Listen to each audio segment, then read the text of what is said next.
Hello there. Happy Wednesday. I have been looking forward to this IG Live for a while, and you'll see why, because I've already got tabs in my book. And if I have tabs inside of a book, that means that it's good news and someone cool is going to be coming on. Farnoosh Torabi is somebody I have known for a long time in New York, and I have watched her grow and grow and grow and give information about money and now about a little bit about life and fear and a whole bunch of things. So she's going to be joining me to talk. If you guys have questions, we're going to be here for the next, which I'm so thrilled for her, A Healthy State of Panic. Follow your fears to build wealth, crush your career, and win at life. So let me pull her in here. And oh, there she is. Hello. Hi. Oh my goodness. I have you tabbed. When I have a book tab, then I know that it's amazing. And you have, I think I saw 2 books. I do. I have 2 here because I have one that I'm going to give to a friend later tonight. It looks so there you beautiful in your apartment, I will say. It's my decor, isn't it? Doesn't it look good? This is great. Pops for sure. Congratulations. Thank you. I am so excited for you. This is great. So yesterday was launch day, right? The official launch day? Yes, launched on the Today Show. That was magical. I saw. Came home. My husband had made this like 10 by 8 giant poster of the book. Right. And he put it out in front of the lawn. Like, oh my God. I guess you call that guerrilla marketing. I don't know. I was like, it was for me, but also probably a lot of neighbors were probably like, we should figure this out. And I love it. Yeah. I'm so excited. Well, I love the fact that I've followed you forever online and as a friend, and talked to you on the air several times. But when you told me you were doing this book, and then I just kind of followed the, path of, you were being so open about life and what you have going on in family and stories. And it's just great. Congratulations. Yeah. And I know people are going to learn so much from it. I mean, I'm sorry, Al Roker was, talking about your book yesterday. That's really cool. He's, and I talk about the thing about the Today Show yesterday was, it was for me a very full circle moment. I remember being on for the first time in 2008 when my first book came out, and I was a young person, didn't have maybe a healthy fear of rejection and all the things. And so I went on the Today Show and I kind of embarrassed myself, and I never want to repeat that the way I handled things. I just was not, it was like, that was not me. And it wasn't because I was misusing my fear of rejection to try to be like someone I wasn't on the air, and it backfired, and you can read about it in the book. Fast forward to yesterday, I'm on the Today Show, and I'm still always a little, like, the adrenaline is always there when you're on live television. You only have so much time, and this time like 3 anchors at me, and I gotta like choreograph. I know. Watch it. I don't know how you did that. I was like, wait, there's another and there's another. I was like, what am I gonna do? I'm gonna walk backwards and then turn around, and Al Roker's gonna be there, and then I'm gonna turn around, and it's great. This is like not like you've picked the wrong guest. Like, this is gonna be, or we're gonna make great ratings. It's gonna be great because I'm gonna fall on my face. But it for me was like such a homecoming in ways, because I was like, yeah, I've come a long way. I mean, I was wearing a pretty loud skirt on the show too. It would not have been 28-year-old me, but it was perfect. It matched the book. Yeah, the book. It was perfect. And then it's funny, when I pulled my little tabs out, I was like, they kind of matched the book. Yeah, too. I was very pleased. I was like, this is great. It's all I see now. I just see neon. I just see bright. It's not a bad way to go through life. It's not a bad way at all. It's very bright. A lot of people chiming in saying they just received their book. They just bought their book. They're reading their book. So I'm really excited to see this. Okay. So let's talk about it, because I do want to jump in, and I know we have a little bit of time, but I love the fact that this is really not about being fearless. This is about harnessing your fear and then finding confidence as a result. And I couldn't agree more. You went back to say, you always get a little anxious on live TV. I've been doing it 30 years, and I always still get a little anxious on live TV. So I get a little anxious when I'm going to do an IG Live, really just to make sure everything's working correctly. But, we all have that. Like, is there such a thing as fearless? I don't know about that. I think that we can present as being fearless. Yeah. I think that I look at you and I go, no way Tamsen's afraid hosting her show, which she's been doing for decades. But I think what we're not being completely honest and cognizant of is that to get to that point where there is this sort of calm with your fear is because you probably interacting with your fear, and for it can be a split second. It can just be like acknowledging it and going, okay, what am I supposed to do to protect the thing that I want to protect, that fear is telling me to protect? Right. We all, I think, go through this processing, and I've done it. And this book was, the challenge for me with this book was to basically extract and recognize and spotlight that framework, that process, those conversations that we do have with fear that maybe we're just not like giving ourselves enough credit. Because I do think you can get, I mean, I think that fearlessness can, that's something that you can actually see, and but I think you're not being honest with yourself. Like, you got to that point because you had an emotional intelligence with fear. Well, and I love that, because you talk about following your fears to build wealth, crush your career, and win at life. And I was excited when I saw the title, when I first saw, what you were doing, because it wasn't just, it was about money. Yeah. And you've done your podcast So Money for a long time, and you give so much. You give so much good digestible advice that people could follow. That's not, oh my gosh, it's so hard, I can't even figure this out. So I love that part of what you do. And I know you've done, like, you were doing podcasts before people had heard of a podcast. I remember reaching out like, what kind of microphone should I get? Yeah. I don't know really, if you remember. $60. It's called Samsung. Yeah, it's great. I love it. But you're also talking about career, which is really important right now. People are trying to figure out what they're doing. And then you talk about life, because it's all combined. You can't separate those things. You really can't. And, I'm in my 40s. I felt like I really couldn't have written this book until I had lived a body of life that included, for me, children and reconciliations with family members, and starting a business, seeing a business fail, working through my own fears of all of the things that this book, as I've said in the book, I've been working in personal finance for 20 years. The emotional underpinning of almost every money question that feels high stakes is fear. So fear has been this sort of silent, it's been there everywhere I go, Companion, and all right? I say it's like the third guest on every podcast episode. We don't always call it out. We don't always give it a name, but it's there. Yeah. And so I've been working professionally with fear, and also personally in my life, in and outside of the world of money. And I was ready to write something more creative. I can't wait for your book. I think that books are not easy to write. And if you can somehow along the way make it really enjoyable and feel like at the end of the day you wrote something of meaning, of substance, that was powerful, that maybe also you learned about yourself throughout the process, like that's really the gift of books and book writing. And I was just ready to have a deeper conversation about money, but also life, because that's basically what we're doing anyway. We're talking about no, you're right. That is what we're doing. And I love how honest you are about it. And, you talk about your family, you talk about your relationships, you talk about things that are real. And this one caught me just because, your mom reminds you, it all worked out, didn't it? Right. And I'm like, that hit me. I went, oh, that sounds like my father. Right. But, I think about what it took to get there along the way, and, and how we grow up, and all of those things, they really define, and they really remind us of who we are, and how we got to where we are, and what we had to get through to get here. Yeah. And what I really want is for everyone to know that no matter how imperfect things have been for you as a kid, as a young adult, currently, like, this is your life, and the things that happen to you are meaningful. And even if they don't work out the way that you would have personally wanted them to, like, there is a lot of value, and there's a lot to appreciate in everything that you've experienced. And as you and how to leverage that as you walk into your next chapter. And I think, again, I couldn't have written this book in my 20s because I probably wouldn't have appreciated all the failures. I wouldn't have wanted them to happen in the first place. But sometimes, like I say in the book, like, failure is the point. Yep. Yeah, no, I think you're right. You're really right about that. And you also talk about FOMO, and, how we are, we're in our careers. I think, especially for me anyway, I've always looked at it and was always so anxious. Like, what was the next thing? What was going on next? Where was I going to go? Am I going to be enough? That was always kind of that underwriting theme that I think we have. But you're right. We don't talk about those things. We rarely admit them to ourselves. Yeah.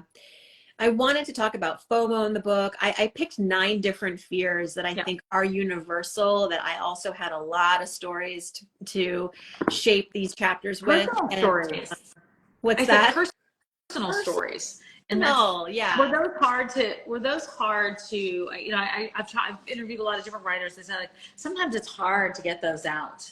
You know, I was afraid of that. Yeah. So what the fear was really telling me was Yeah. like, you need to maybe work with a professional who can tell you when you're maybe going off the rails here with this story. It's just a really sloppy memoir, and reining it in and really just centering it always to the reader. Like, these are my stories, but they're not going to really they're not going to be received well if it's not telling the reader something important about her and what she can do next. And so I was always writing with this like prescriptive lens, but I think your reader also expects a level of depth and honesty, and I didn't want this book to be, I didn't want to take myself too seriously in this book. I think that it's very easy to sort of feel like these are my stories and they're so important, and oh my God, can you believe this happened to me? You know, it's more like I just want to provide color, and hopefully I think you did that perfectly. I think you did that perfectly. And I worked with a professional. Let me tell you, Suzanne Kingsbury, if any of you need helping with creative writing, she's the one. She's the one. You know what? You're the second person that's brought her name out to me. Laura Belgrave. What's the other one? I think I have to reach out to her and say hello, because I've never met her before. I think you should. Yeah. I talked to her. So you know what I like about what you've done? You know, you separate all the different fears. There was one that really struck me, and if you don't mind, it's kind of toward the end, but it's the fear of endings. And I think that was a really big one for me, because I think that drives a lot. I mean, it drives a lot. You could have written that chapter. I feel like. Well, I don't know. I mean, I certainly. I felt it in every word of it. I was like, oh gosh, this is the one for me. It's gutting, right? It is gutting. Because what it is about endings, I think what scares us is the grief. We don't want to go through that. And also perhaps the regret of, you know, a relationship ending, a job ending, like, oh, I could have been better. It could have been different. I should have done this. I could have done that. And facing that is like, in some ways, facing some of your, you know, your shortfalls or your, you know, things you don't want to face about yourself. And but I think it's hard to treasure endings. It's hard. Like, you know, you talk about that too. And I think that it's, you have to learn how to do it. And I think after you get through a few of them, you learn how to treasure it and you learn how to process it. But it was really one that I was like, oh wow, we're going to go there. And it felt good. Yeah. It was really nice to read. Oh wow. Yeah. Yes.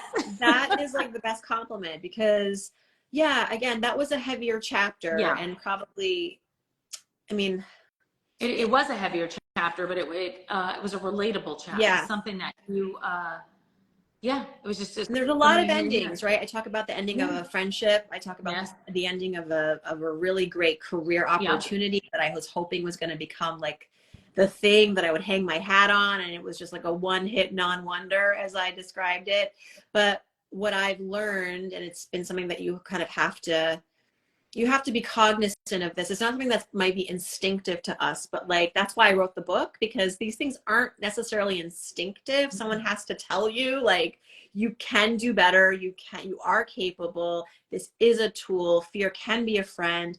That when I ever have a fear of, let's say, a professional thing ending, my way of using that fear in a healthy way is to say, okay, so I can't control that thing from ending. And so what can I control something from beginning? Yep. What is like, when something ends, it creates space in your life. And 100%. I think you should give yourself time to grieve and appreciate and reflect, but also I want to have a good, bright future. So what am I going to, like, this ending was not just this thing in my past. It's going to be something that will have a legacy, and I can make it stretch because of the lessons and the learnings, and I'm going to take with me into the next thing. So it's going to come with me. It actually hasn't ended. Right. This experience is always inside me, and it's always going to inform the next move. So that's kind of special. It's totally special. And, you know, and I think that when you lay out the fears, because you talk about the things that could hold you back professionally, but also personally, I like that it has combined everything. And I think it's important for us to have this during this time, because, you know, I've watched you over the years. We've known each other a long time. I was actually thinking about it. I'm like, gosh, we've done like a lot of interviews together. We did one where you interviewed me. I remember. Yeah. I remember, I remember that. And I was just thinking about how you have grown through the years in terms of the advice that you've given and the different iterations of things of what you've done. And this is just full circle for you with the moment of money to life to all of it together. So congratulations. Thank you. Yeah. This whole thing came about because I did a very scary thing, which was to do stand-up comedy. I know. I was stunned when you said that. Yeah. I was surprised. Like, so how did you even, I'm always like this when someone says they did stand up. I'm like, what, why and how? Why? Well, so stand-up comedy as an audience member, as someone who like participates as an audience member of stand-up, I love stand-up. I think it's I'm also really into theater, and I did a lot of theater growing up in improv, but stand-up is like a whole other level of, I think, skill and planning and being able to read the room. It's like one of the hardest things I think anyone can pull off. And so major kudos to all the comedians out there that are actually doing this as a living. And I decided in my late 30s, I was like, I'm just going to take a nightly class, Manhattan School of Comedy. Thank you so much. I went on like Wednesday nights from 6 to 9, met some cool people, and learned the art of stand-up comedy. And then at the end of that, did the thing in front of people, did my set. And I ended up talking about my mom and being Persian and the ironies of like being this sort of like daughter of immigrants who took all these risks, but now they won't let me do anything. Being a breadwinner, all these things that were true about my life that I think were, I guess pretty funny. And I put it out on Facebook, the clip, and a literary agent saw it and said, these are funny stories. Do you have more? And then back then the idea was just to do a collection of essays. But as I got more into it, and she ended up selling the book, it was my editor who said, I think that there is a pattern here of fear. And I want to know what you think it is about your relationship with fear that might be interesting. Right. And I said, I love fear. And she goes, yeah, that's weird. Let's run with that. So she goes, and I think that because you are who you are, you're this author, you're this expert, like your audience will expect a level of prescription from you. And I don't think you should shy from that or run away from that. As I said, I just wanted to write a sloppy memoir. And she was like, no, let's rein this in and give it a big idea. Yeah. And it actually got nominated for the Big Idea Book Club in October. That's amazing. So fingers crossed, it gets to the finals. And but I'm again, this whole process has been exciting. It's been a lesson in like what can happen when you trust other people who want a lot, who want you to be excellent and be successful. Like, go with the current. What a great lesson. What a great lesson. And the wall behind you looks kind of like water. So this was Sarah Whitney. She's an incredible designer. She's in New York, and I want to create like a colorful backdrop because this is just a white wall back here. And she was like, this is from Etsy, by the way. It's very affordable, and you can get it in any color. And so it's like, I wanted texture, I wanted vibrancy, I wanted to match the book. And it looks like you're going with the current there. It is, right? Oh, wow. I was so excited to open the paper and see your book in there. I was just like, thank you for letting me know. I didn't know that the New York Post did that. But the New York Post picked A Healthy State of Panic as one of their top 6 picks for this week of new releases, which we know there are thousands of books that come out every week. So thank you. Let's talk about the title and how you got to the title. Oh, that's I think titles are the hardest thing. I think the titles are the hardest thing in the world. They are, and this was the easiest title actually because it came to me from another Farnoosh. Okay.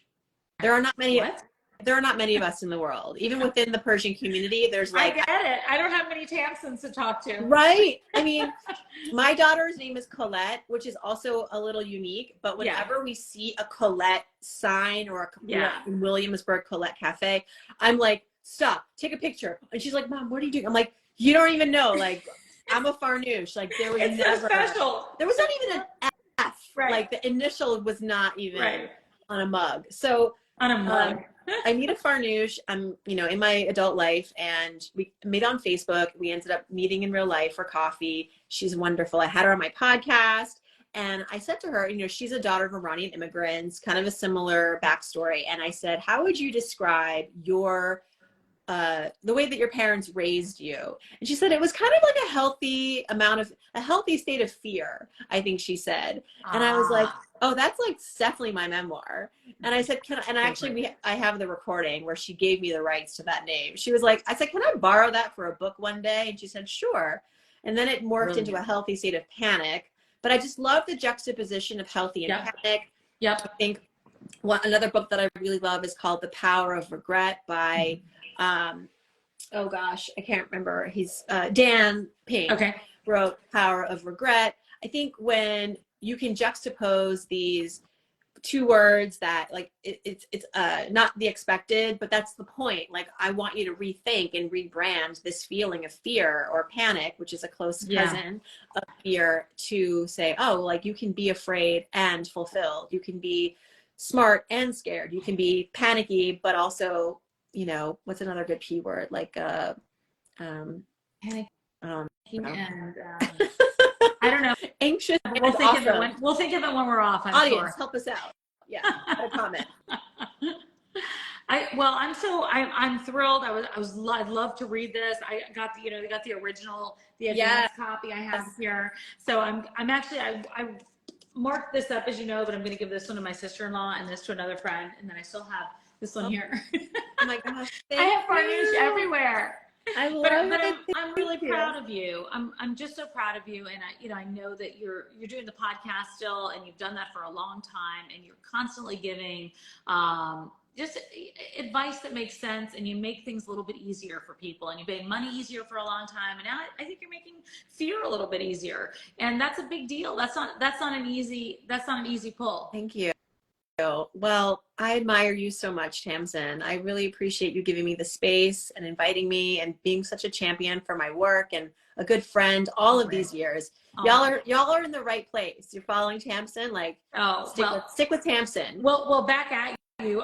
Follow Farnoosh. And by the way, productive is the P word.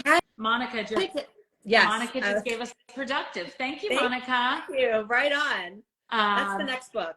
That's the next book. I know. Do you think you have another book in you?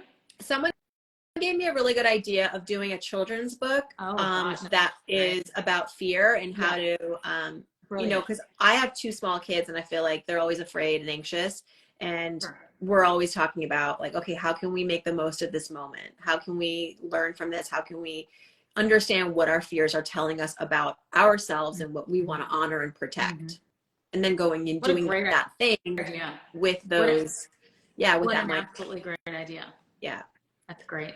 All right, Farnoosh, what do you have next so we can let people know where to find you? Well, listen, if you're in the New Jersey area, I have an event next week at the Montclair at the Watchung Booksellers store, and I'll be in New York later in October at Luminary doing a talk. You can go to ahealthystateofpanic.com and get all of the information on my whereabouts if you want to meet in real life. But you know, wonderful. I think you're talking to Kate, right? At Luminary? Kate Luzio, who's the founder of Luminary. I was just with her a few weeks ago. Talk about someone who has thrived while afraid. I know. She's just incredible. She's really incredible. I had the opportunity to meet her about a year and a half ago, and I just am more and more impressed with her every day. So, a healthy state of panic.com, right? Yes. And the book on Amazon now. Everywhere, Amazon, bookshop. Your local. It's actually in the Nashville airport. I was pleased to find out. Cool. Listen, that's like an author's dream come true. That's a big deal. Airports are very selective, but I feel like in an airport you're probably panicking. So they probably felt it was very on theme. I think it's great. Anywhere I see it, I'm going to take a picture with it and send it. Thank you. Please, I would love to see it in the wild. Yes, you guys, if you see a healthy state of panic anywhere, take a picture and tag Farnoosh in it because we want to see it. Yeah, please do. Thank you. All right, Farnoosh, it's good to see you. I'll make sure that this is up there, and we'll do links and everything for you. All right. Thank you so much, everyone, for joining. Bye. Congratulations. Bye, everybody.